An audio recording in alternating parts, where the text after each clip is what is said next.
민수기 2장 1절에서 34절까지 말씀을 살펴보도록 하겠습니다. 2장에서는 1장에서 계수된 이스라엘 백성들이 이동할 때의 부대 편성과 행군 순서에 대해 소개합니다. 이스라엘 12지파는 하나님께서 계신 회망을 중심으로 하여 사방으로 진을 쳤습니다. 이것은 이스라엘은 하나님 중심의 공동체요, 하나님의 말씀과 명령에 따라 움직이는 공동체라고 하는 의미입니다. 죽음의 땅의 광야를 통과할 수 있는 유일한 길은 생명이신 하나님의 인도하심에 순종하는 것입니다. 하나님을 중심으로 이스라엘이 하나 될 때만 가능한 것입니다. 성도의 삶도 마찬가지입니다. 광야 같은 인생길에서 살아남는 오직 한 길은 길이요 진리요 생명이신 예수 그리스도를 믿고 따르는 것입니다. 하나님의 말씀을 중심으로 하여 살아가는 것입니다. 우리의 인생과 가정과 공동체가 하나님을 왕으로 모시느냐 모시지 않느냐에 따라 우리 인생의 싸움의 승패는 달라집니다. 내 인생의 중심에는 무엇이 있습니까? 그 자리는 하나님의 자리입니다. 하나님께서 마땅히 계셔야 할 자리에 있는 복된 삶이 될 수 있기를 축복합니다. 각 지파의 규모와 역할은 다르지만 크고 작은 것이 중요한 것이 아니었습니다. 하나님을 의지하느냐, 그들 가운데 계신 하나님과 하나님의 말씀에 순종하느냐가 중요한 것이었습니다. 새해를 시작하면서 어떤 기도 제목으로 기도하고 계십니까? 많은 기도 제목들이 있겠지만 하나님과 하나님의 말씀을 향하여 살 뿐 아니라 하나님 중심의 신앙생활을 하는데 집중할 수 있는 은혜를 간구하는 하나가 될 수 있기를 축원합니다. 3절 이하에는 각 진영에 배치된 지파들에 대해 언급합니다. 진영은 목의 중심으로 배치되어 있습니다. 3절에서 9절은 동쪽에 배치된 지파들입니다.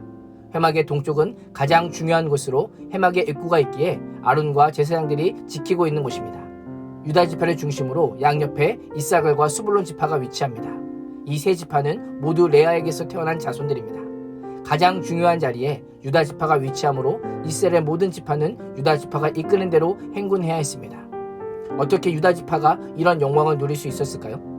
유다 지파가 다른 지파에 비해 뛰어났기 때문이 아니라 하나님의 주권적인 선택입니다.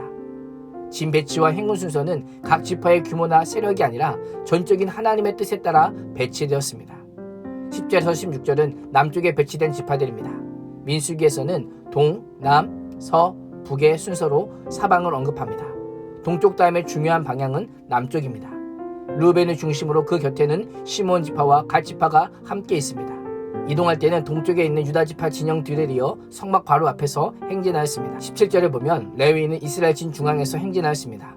정리하면 이스라엘은 회망을 중심으로 1차 둘레는 모세와 아론을 포함한 레위 지파가, 2차 둘레는 이스라엘 12지파가 레위 지파를 둘러싸는 형식으로 진을 쳤습니다.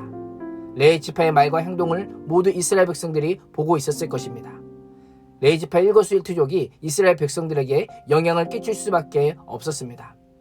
레위인들이 이스라엘에게 주목받았던 것처럼 세상은 우리를 주목하고 있습니다. 그래서 교회가 사소한 잘못을 하면 비난하기도 합니다. 우리가 자신들과는 다른 무엇인가를 보여주기를 기대하고 있기 때문입니다.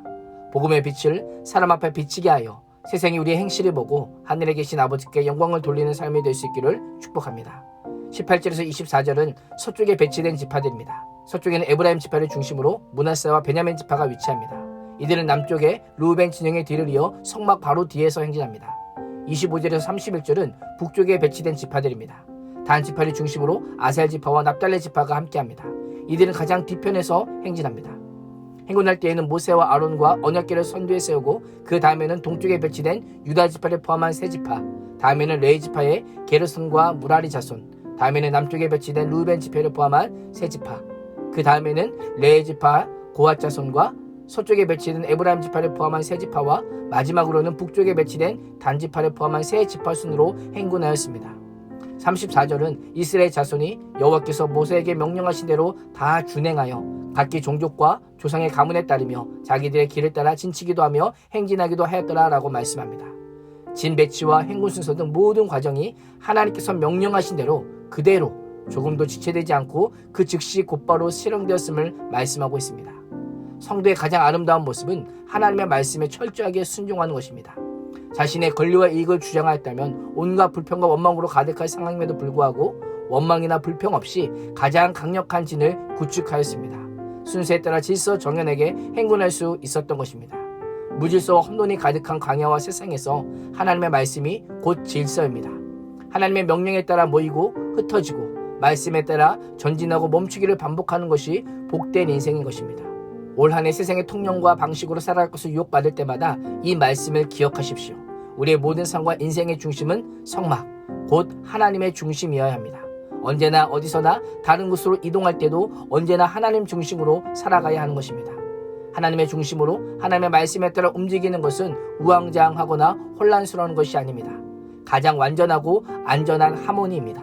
하나님의 천지를 창조하신 전능하신 하나님이요 태초부터 영원까지 계시는 하나님이시기에 우리의 과거와 현재와 미래가 하나님 손 안에 있습니다.